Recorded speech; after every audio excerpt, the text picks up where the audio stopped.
last year, medyo kakaiba yung atake ni Poco pagdating sa Poco F8 series nila. Dahil nabuo ang Poco F8 Ultra, which is a typical upgrade pagdating sa isang Poco F8 series. And ngayong 2026, ginawa ulit nila yan, pero sa ating Poco X8 series. At nabuo ngayon ang Poco X8 Pro Max. Bale, dapat Poco X8 Pro lang. By the way, meron na rin tayong unboxing dito sa Paraker's First Look Tech. Kung gusto nyo panoodin itong ating unboxing sa ating Poco X8 Pro Iron Man Edition, panoodin nyo po, ilalagay ko yung link dyan sa description. Anyway, last year hanggang Pro version lang tayo, pero ngayon, meron na tayong bago, which is the Poco X8 Pro Max. Okay? And syempre, dating gawin, samahan nyo akong i-unbox at pag-usapan itong ating Poco X8 Pro Max. And welcome nga pala dito sa Paraker's First Look Tech, na kung saan dito ko na-upload yung mga first impression unboxing natin. Okay, gaya ng sabi ko, meron tayong unboxing na ng Poco X8 Pro and meron din tayong pag-giveaway. Ito siya. And kung gusto niyo malaman yung mechanics, alamin niyo dun sa ating mismong update about sa Poco X8 Pro. So, abang-abangan niyo. So ilalagay ko na lang yung link sa description down below para may idea kayo kung saan yung dapat papanoodin at malaman kung paano manalo ng isang action figure na Iron Man. Sa loob ng box na to, makikita natin dito yung ating isa pang box. And sa loob ng box na to, typically nandito yung mga normal inclusion natin. Syempre, unang-una yung ating SIM ejector or ating panundot. Yan. And then, sumunod naman dyan is yung ating charging cable. Yan. USB Type-C to USB Type-A. Meron tayo dito mga paperworks, kagaya na lang ng user manual, energy sticker, at saka ito ating user warranty card.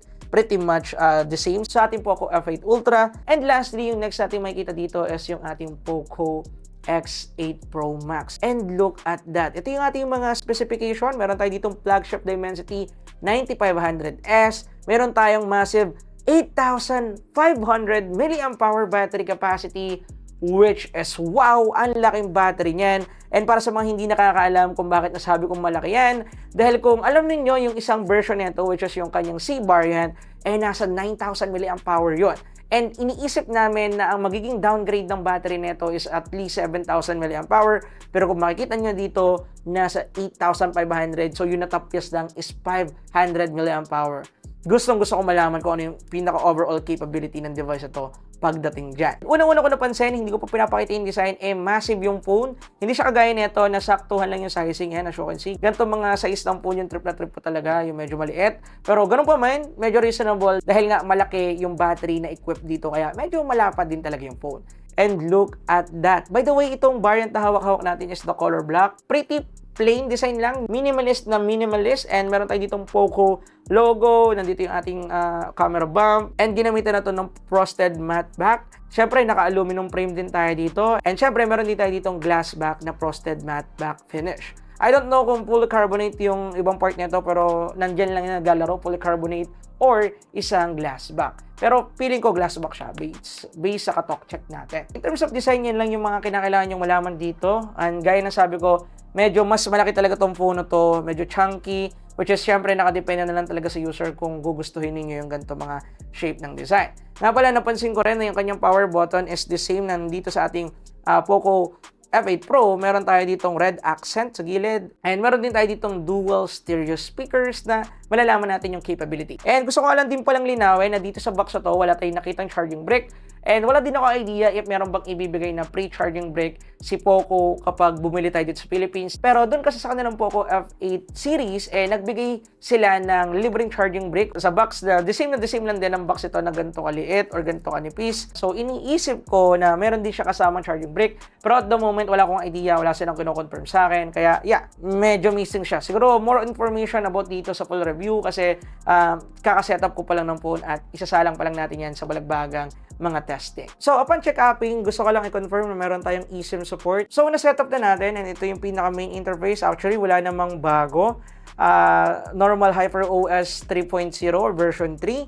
And makikita natin dito, meron pa rin tayong mga bloatware, hindi pwedeng mawala yan for sure. And tingnan natin yung mga specification na kinakailangan nating abangan or tingnan sa phone na to. Unahin na natin syempre yung pinakabago sa kanya, which is yung kanyang chipset. Ginamitan lang naman to ng Dimensity 9500S. And based sa ginawa nating review sa isang phone na meron ding same chipset nito, halos kasing lakas siya ng Snapdragon 8 Elite. Meaning, halos kasing lakas siya ng Poco F8 Pro if ever na ito yung bibilihin ninyo. Pero, yung pinakamalupit kasi dito is yung kanyang kanyang battery. 8,500 mAh battery capacity yung equipped na battery dito sa bad boy phone na to. Gusto ko lang linawin ha, yung kanyang C version nasa 9,000 mAh battery. Pero dito, 8,500 na iniisip ko na dapat nasa 7,000 lang or 7,500 or at least malapit sa 8,000. Pero pinull up ni Poco yung pinaka-impossible or parang pinakasuntok sa buwan na pwede nilang gawin, which is isagad yung battery. Almost sagad actually. Kasi kung isasagad talaga, dapat 9,000 din to. Pero almost sagad na yon. And para sa ganyang specification, isa na to sa pinaka-solid na phone na merong pinakamalaking battery sa global variant na pwede nating mabili ngayong 2026. So, kung interesado kayo in terms of battery, alam na ninyo agad yung feedback ko dito. Solid yan. Marami na ako na-review ng mga phones na merong massive battery din na talagang tumatagal. Pero syempre, ite-testing pa rin natin to sa balagbagang gaming para makita natin kung gaano kagunat, kung usapang gaming. And also, alamin na rin natin yung kanyang overall capability in terms of normal usage sa isang araw. Malalaman natin kung tatagal ba to ng isang araw, ng 2 days, ng 3 days. Malalaman natin lahat yan. So, kung interesado kayo dyan, abang-abang sa full review. And also, pagdating naman sa display natin, syempre, normal 120Hz AMOLED screen display na lagi namang hindi nawawala kay Poco. And as of now, yan lang muna sa ngayon yung ma-share ko sa inyo about dito sa ating Poco X8 Pro Max and then dito sa ating Poco X8 Pro. And gaya ng sabi ko sa full review ng ating Poco F8 Pro,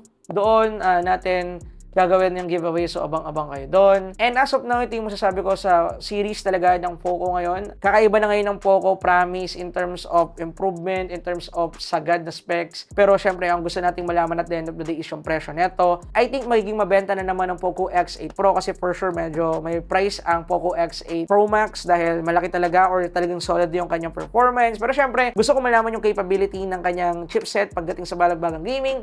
Ganon din dito sa ating Poco X8 Pro. Kaya yeah, excited akong i-testing tong dalawang to pagdating sa mga yan. And also sa kanyang battery test, real-world experience, and syempre, yung kanyang overall camera capability. Lahat yan ite-testing natin and itong dalawang phone na to ang aking gagawing daily driver phone at the moment. So, move on na muna tayo sa mga phone sa gamit-gamit ko at ilalagay ko na agad yung SIM card ko dito. More on that sa full review. Dahil as of recording this video, nasa February 12 pa lang tayo at mapapanood yung full review nito sa March pa. So, marami akong time para i-review talaga siya. Kaya, abang-abang doon, kita-kita tayo sa susunod na video and also sa full review. Yun lang guys. Peace!